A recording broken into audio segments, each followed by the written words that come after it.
కలిస్తే ఒక మహాయుగం. ఇలాంటి మహాయుగాలు 71 సార్లు కలిసిందంటే ఒక మన్వంతరం అన్నమాట.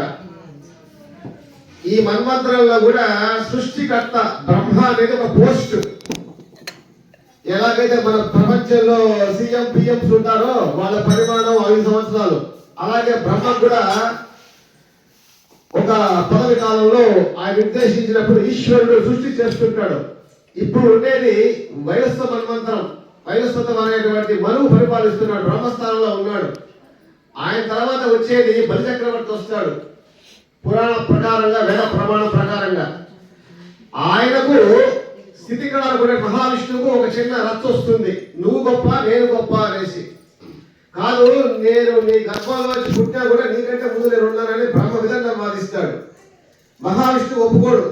నువ్వు నాభి గర్భంలో వచ్చావు కాబట్టి నీకంటే ముందు నేనే పుట్టాను, నేనే గొప్పవాడిని అని ఇద్దరు పడ్డ పెద్ద చర్చ జరుగుతుంది అన్నమాట. ఈ చర్చ కొన్ని మన్వంతరాలు జరుగుతుంది. మనలా కాదు, దేవతలు కాబట్టి వాళ్ళు. అప్పుడు వారికి దూరంగా ఒక చిన్న జ్యోతి అనేది ఒకటి వెలుగుతుంది అన్నమాట. జ్యోతి ఆవిష్కరణ అంటే వీళ్ళకు కొంత దూరంలో ఒక చిన్న ప్రజ్వలన వెలుగుతుంది అన్నమాట. ఆ జ్యోతి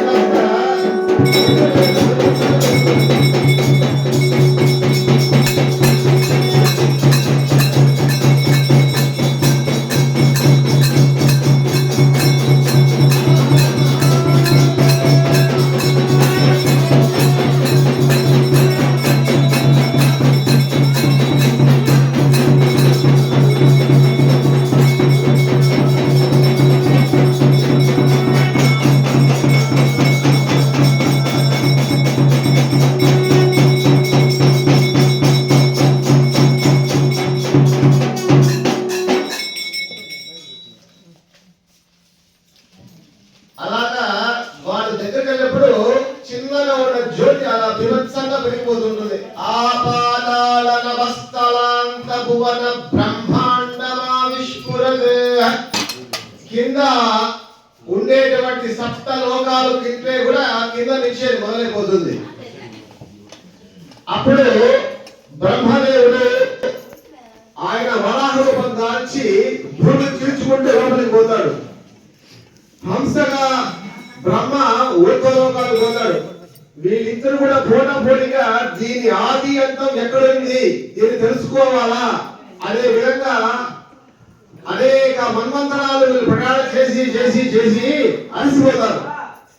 అప్పుడు విష్ణువుకు జ్ఞానం అయిపోతుంది, మనకంటే మిగిలిన శక్తి ఒకటి ఉన్నది, ఇది మన నిమిత్త మాత్రమే అనేటువంటి జ్ఞానాన్ని సంపాదించుకున్నాక యథాస్థానంలోకి వచ్చేస్తాడు మహావిష్ణువు. ఎక్కడ కలుసుకున్నారు కానీ బ్రహ్మదేవుడికి అహంకారం ధనం పెట్టి ఎక్కడ విష్ణువు భరిస్తాడు అనేటువంటి దురుద్దేశంతో, మనం గెలవాలనే ఉద్దేశంతో ఆయన పైకి పోతుంటే మొగిలిపు వస్తూ ఉంటుంది పైనుంచి.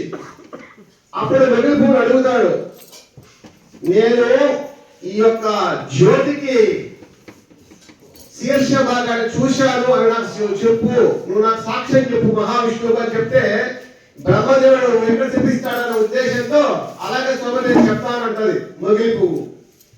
తర్వాత గోవు వస్తూ ఉంటుంది పైనుంచి. గోవు కూడా ఇదే మాట చెప్తాడు, నువ్వు నాకు సాక్ష్యం చెప్పాలా అనేసి.